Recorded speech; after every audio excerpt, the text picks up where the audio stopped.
शुरू अल्लाह के नाम से जो बड़ा मेहरबान निहायत रहम वाला है। आइए चलते हैं आज की कहानी की जानिब। ताया ने बहुत शौक से घर बनवाया था, मगर शोमई किस्मत के वो इसमें रह ना पाए। जो ही ये खूबसूरत मकान अमल हुआ, ताया एक रोज अचानक सीढ़ियों से गिरकर चल बसे। सभी ने इसको इत्तिफाकी हादसा जाना, मगर ताई कहती थीं कि ये इत्तिफाकी हादसा नहीं है, ये जगह भारी है, क्योंकि मकान की तामीर के दौरान भी 2 मजदूर गिरकर बुरी तरह जख्मी होकर मर गए थे और फिर शोहर चल बसे। उनके ख्याल में ये मकान मनहूस था। ऐसा अक्सर लोग सोचते हैं और कुछ लोग ऐसी बातों को वाहिमा कहते हैं। बहरहाल ताई अम्मा को उन्हीं वाहमों और वसवसों ने घेर लिया था, तभी वो इस मकान को फरोख्त करने के दर पे हुईं। उन्होंने वालिद साहिब को अपना इंदिया बताया।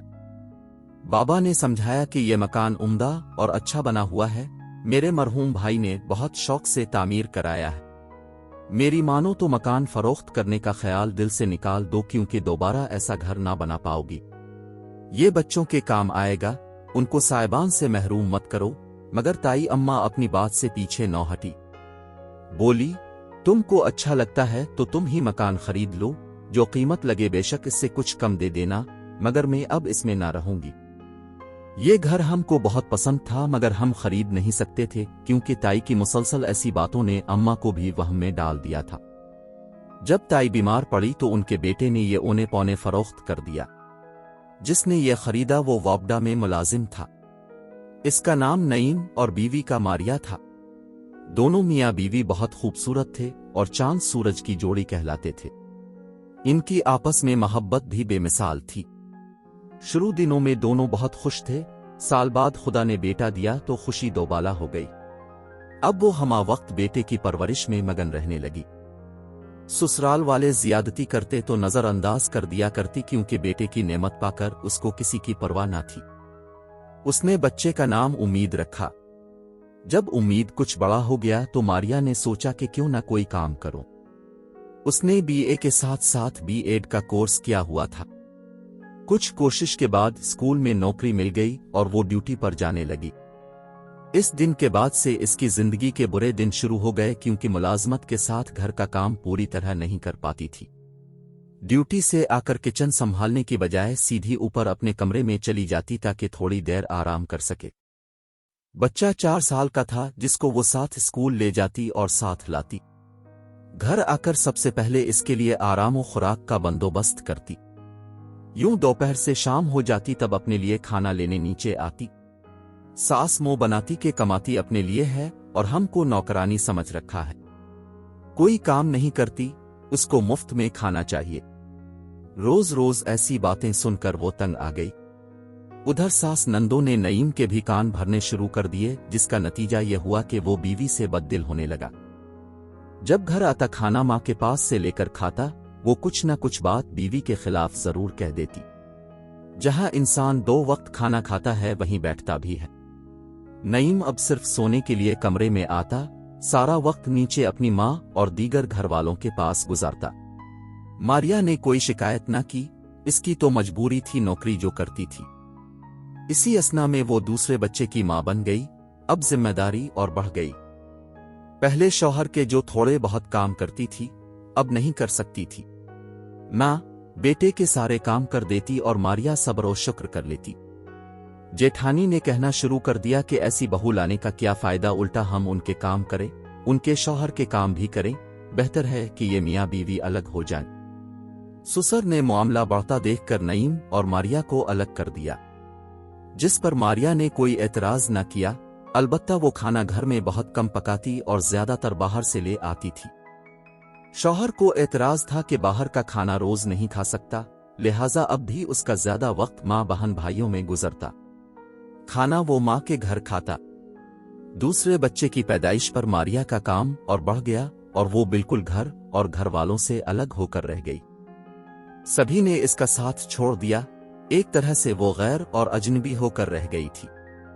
शौहर घर पे ना होता, बच्चा बीमार हो जाता, कोई ना पूछता। सिर्फ ससुर ही वो हस्ती थे जो इस मसरूफ बहू का ख्याल करते और बीमार बच्चों को डॉक्टर के पास ले जाते थे। मारिया एक मुलाजिम पेशा औरत थी, मगर कोई उसकी मजबूरियां नहीं समझता था। अपनी तनख्वाह में से थोड़ा सा हिस्सा किचन में डालती थी, बाकी जमा करती थी। अपने और बच्चों के अखराजात की मद में भी रकम खर्च कर दिया करती। जब इसे अलग कर दिया गया, इसने किचन का खर्चा देना बंद कर दिया और नईम से कहा, तुम्हारी मर्जी, अपनी तनख्वाह में से जितना चाहो घर वालों को दो, मुझे कोई एतराज नहीं होगा, मगर मैं मेहनत व मशक्कत अपने बच्चों के मुस्तकबिल की खातिर कर रही हूँ। अपना खाना भी बाहर से मंगवाती हूँ, लिहाजा अब मैं सास को किचन का खर्चा ना दूंगी। सुसर ने पूछा कि बेटी मारिया, तुमने इतने साल मुलाजमत की है, क्या कुछ जोड़ा भी है? उसने बताया, हाँ अब्बा जी, मैंने काफी बचत की है। कितने रुपए होंगे? 5 लाख अब्बा जी। कुछ रकम अम्मा बाबा ने दी थी, वो भी शामिल है। ठीक है बेटी, बाकी रकम का मैं बंदोबस्त किए देता हूं, अगर कुछ कम पड़ा तो लोन ले लेंगे। मैं तुम्हारे लिए कोई मकान तलाश करता हूं, तुम किराए के मकान में रहने की बजाय अपने मकान की मालिक हो जाओ तो बेहतर होगा, क्योंकि मैं देख रहा हूं कि यहां तुम्हारा गुजारा खासा मुश्किल हो गया है। यूं उन्होंने जो घर नईम और मारिया के लिए तलाश किया वो हमारे ताया बाबा का मकान था, जो खूबसूरत और उम्दा बना हुआ था, मगर ताई अम्मा के वहम की वजह से औने पौने बिक रहा। मारिया और नईम इतना अच्छा घर मिलने पर खुश थे, लेकिन मोहल्ले की औरतों ने मारिया को बहुत अजीब और गरीब बातें बताईं। वो बेचारी डर गई और इसने 11 दिन तक रोज घर में सूरा यासीन पढ़वाई। वो हर रोज तमाम मोहल्ले वालियों को बुलाने उनके घर जाती और खुशी खुशी अपने घर पढ़ाई के लिए बुलाती रही। यूं हमारे घर तभी वो आई। मारिया बहुत प्यार से बोलने वाली औरत थी। नईम भी निहायत अदब व इनकिसारी से बात करता था। दोनों मियाँ बीवी हर एक के साथ खुलूस से मिलते। मारिया अब भी स्कूल पढ़ाने जाती थी। वो फिर उम्मीद से हो गई तो ड्यूटी पर जाना मुश्किल हो गया। घरदारी भी संभालनी थी। ससुराल और मैके से कोई उसका हाल दरियाफ्त करने नहीं आता था। अलबत्ता कभी कभी ससुर अपने पोतों से मिलने आ जाते थे। यहां उनको आए कुछ ही अरसा हुआ था कि एक दिन मालूम हुआ कि नईम ने मारिया को मारा है, मगर किसी ने बात न की, ये सोचकर कि ये इनके अपने घर का मामला है। मारिया ने फोन करके ससुर को बुलवाया और कहा कि नईम को समझाइए, अब के बेटे ने इस हालत में मुझे मारा है, जबकि बच्चे की पैदाइश के दिन करीब है, ऐसे में मेरी जान भी जा सकती थी। बाप ने बेटे को तंबी की कि आइंदा बहू पर हाथ न उठाना, वरना ये मकान मारिया के नाम है, मैं तुमको कान से पकड़कर निकाल बाहर करूंगा। अभी इस वाकये को 15 दिन गुजरे थे कि एक अजीब वाकया हुआ। मारिया के ससुर मकान की छत पर कुछ रखने गए और जब वो सीढ़ियां उतर रहे थे, उनका पांव फिसल गया, वो गिर पड़े और अस्पताल में चंद दिन रहकर फौत हो गए। ये ऐसा वाकया था जिसने सभी को हिलाकर रख दिया। बिल्कुल ऐसी ही मौत सीढ़ियों पर से फिसलने की वजह से हमारे ताया की भी हुई थी। खैर, हमने तो चुप साध ली, मगर मोहल्ले वाले कब चुप रहने वाले थे। उन्होंने मारिया और नईम को कहा कि ये सीढ़ियां आसेब ज़दा हैं। मालिक मकान के अलावा 2 मजदूर भी गिर चुके हैं और अब ये चौथा वाकया है। बेहतर है ये मकान फरोख्त कर दें या फिर सीढ़ियां बंद करा दें और छत पर न जाएं, गालिबन वहां जिन रहते हैं। मारिया ने इस वाकये को खुदा की मर्जी कहकर नजरअंदाज कर दिया, मगर नईम को वहम हो गया। मकान तो फरोख्त ना हो सका, अलबत्ता उसने सीढ़ियां बंद करा दी। मारिया अब बहुत उदास और चुप चुप रहने लगी थी। पहले जब इसका जी घबराता था वो छत पर चली जाती थी और सुकून मिल जाता था, लेकिन अब सीढ़ियों के आगे दीवार आ जाने से ऊपर जाने का रास्ता ही बंद कर दिया गया था। मारिया को ससुर के वफात पाने का अजहद दुख हुआ, क्योंकि एक वही शख्स उसका हमदर्द व गमगुसार था, वो भी चल बसा। वो अपना दुख दर्द किसी से नहीं कह सकती थी। जब कोई अच्छा प्यार करने वाला इंसान चल बसता है तो दुख होता ही है। वक्त के धारे में वो बहती रही। खुदा जाने मारिया की किस्मत कैसी थी। वो अपने घर की खातिर मुलाजमत कर रही थी, दोहरे अजाब सह रही थी। नईम को इस बात की कदर ना थी। वो बात बात पर इस पर बरस पड़ता था कि ऐसी मुलाजमत का क्या फायदा जब बीवी होते हुए मुझको सुकून नहीं है। इससे अच्छा था कि तुम मुलाजमत न करती, घर बैठ जाती। जब बेटी रिदा पैदा हो गई और 3 बच्चों को संभालना मुश्किल हुआ तो उसने लंबी ब्रेक लेकर ड्यूटी को खैरबाद कह दिया और घर बैठ गई। तब नईम को और बेसुकूनी रहने लगी। वो कहता था, वाकई ये घर मनहूस है। जो ही घर में कदम रखता हूँ मुझे कुछ होने लगता है। बाहर अच्छा भला होता हूँ, हंसता बोलता हूँ, तबीयत हल्की फुल्की होती है, लेकिन जो ही घर आता हूँ दिमाग घूमने लगता है। कभी कभी तो यूं महसूस होता है जैसे कोई मेरे अंदर घुसकर मुझे तोड़ रहा हो, और कभी मुझे कोई उकसाता है कि मैं किसी को मारूं, किसी का कत्ल कर दूं। ऐसी बातें सुनकर मारिया दम बखुद रह जाती थी। सोचती थी कहीं नईम का दिमाग ना पलट जाए।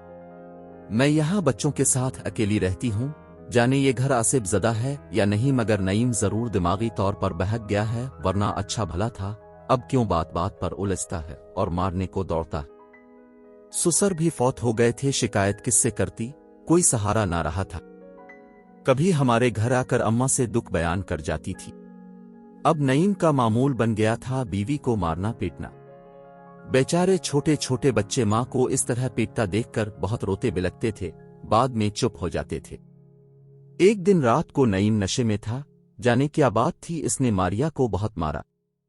इसके गिले में केबल का तार डालकर उसे खत्म करना चाहा, मगर हाथ पांव चलाकर मारिया ने खुद को बचा लिया। रात की चीख पुकार पर मोहल्ले वाले गुस्से में थे और सुबह वो सब नईम के घर पहुंच गए। उन्होंने मारिया को नईम की गिरफ्त से निकाला और इसे बुरा भला कहा कि यहां से निकल जाओ, हम तुम जैसे आदमी को अपने मोहल्ले में नहीं रख सकते। उस वक्त उसने हाथ जोड़कर मुआफी मांग ली और कहा कि मैं आइंदा ऐसी हरकत नहीं करूंगा। उन्होंने कहा कि हम तुमको आखिरी बार कहते हैं कि अगर आइंदा ऐसा हुआ तो हमसे बुरा कोई ना होगा। इस दिन शाम को नईम खुद ही किसी बाबा के पास गया और अपने लिए पानी दम करा कर ले आया। मारिया से माजरत की कि खुदा जाने मुझे क्या हो जाता है, मैं तुमको मारना नहीं चाहता, लेकिन जब मारता हूं खुद मुझे पता नहीं होता कि क्या कर रहा हूं। बाबा ने कहा है कि ये घर आसिफ ज़दा है और वो यहां दम करने आएंगे। मारिया ने इन बातों पर ध्यान ना दिया, क्योंकि अब ऐसा आलम हो गया था कि वो नईम से नफरत करने लगी थी। दूसरे दिन वो मारिया और बच्चों को घुमाने गांव ले गया। नहर पर मारिया को धक्का दिया था, वो संभल गई और फौरन किनारे पर बैठ गई। इस तरह पानी में गिरने से बच गए। तब नईम ने इसके पांव पकड़कर मुआफी मांगी कि इसने जानबूझकर ऐसा नहीं किया।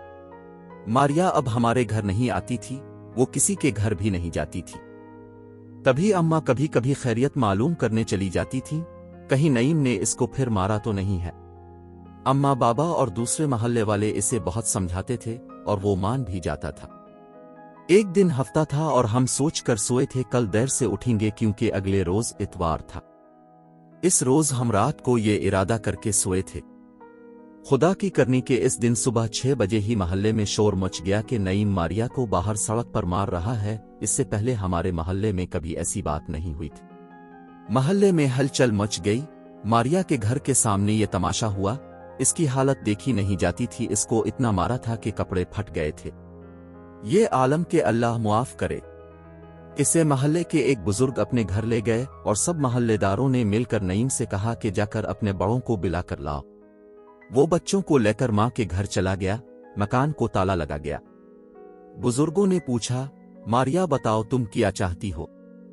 वो बोली, घर आबाद रखना चाहती थी, मगर नईम को ये दौरे पड़ते हैं कि बेबात मारने लगता है, इस तरह तो ये मेरी जान ले लेगा।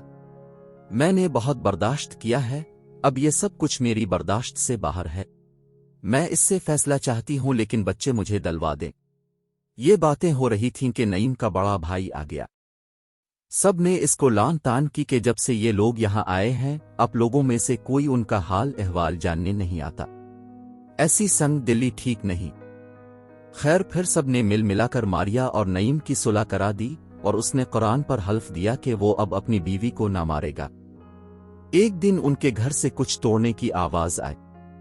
हमने पता किया, मालूम हुआ कि वो अपने घर की सीढ़ियां तोड़ रहा है, क्योंकि छत पर दूसरी मंजिल तामीर कराना चाहता है ताकि मारिया अकेली ना रहे। नई मंजिल को किराया पर उठाने से माकूल आमदनी भी हो जाएगी। इस दिन जुमेरात थी। पहले वो मजदूर लेने गया, मगर मजदूर ना मिला तो बड़ा सा हथौड़ा लाकर खुद ही सीढ़ियों के आगे की दीवार तोड़ दी जो खुद इसने बनवाई थी। फिर छत पर गया। इसी दिन शाम को उनके घर की बिजली चली गई। तार वाला खंबा छत की मंडेर के पास था। वो वापडा का मुलाजिम था, बिजली के तार ठीक करने का काम करता था। बस उसने खुद ही बिजली के खंबे पर चढ़कर तार ठीक करने की ठान ली। जब वो बिजली के तारों को घर से पीछे हटा रहा था तो सारे मोहल्ले की लाइट बंद हो गई। सख्त गर्मी में मेरे मुंह से निकला, अल्लाह करे ये बिजली वाले मर जाएं, इतनी गर्मी है, और पंखा बंद हो गया है। अम्मा ने मुझे डांटा कि ऐसा नहीं कहते। अचानक बाहर शोर की आवाज सुनाई दी। पता चला कि नईम खंबे पर चढ़ा बिजली ठीक कर रहा था कि इसके कमर के गिर्द पड़ी बेल्ट ढीली हो गई और वो ऊपर से गिर गया। गिरते ही सर फट गया اور اللہ کو پیارا ہو گیا۔ آن کی آن میں محلے والے اکٹھے ہو گئے۔ ہم بھی گئے، اس کی میت رکھی تھی، لگتا جیسے اس کو کسی نے گلا دبا کر مارا ہے۔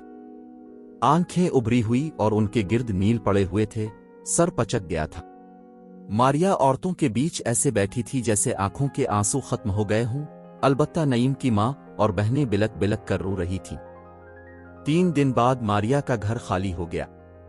سسرال والے دوبارہ نہیں آئے، بچوں کی بھی فکر نہ کی جیسے وہ ان کے کچھ نہ لگتے ہوں۔ اب ماریا اپنے بچوں کے ساتھ اکیلی گھر میں رہتی ہے۔ وہ نوکری کرتی ہے، اس کے گھر کی تعمیر ویسے ہی رکی ہوئی ہے، کسی نے بکھرا ہوا ملبہ تک نہیں اٹھایا۔ آج بھی اینٹیں اسی جگہ اسی طرح بکھری ہیں جس طرح پہلے بکھری ہوئی تھی۔ اس پر بڑی ذمہ داری ہے، تنہا زندگی کا سفر بہت لمبا ہے، معلوم نہیں اسے نعیم سے شادی کر کے کیا ملا۔ ناظرین، ایسی ویڈیوز دیکھنے کے لیے ہمارے چینل کو سبسکرائب کریں۔ مجھے دیجیے اجازت، خدا حافظ۔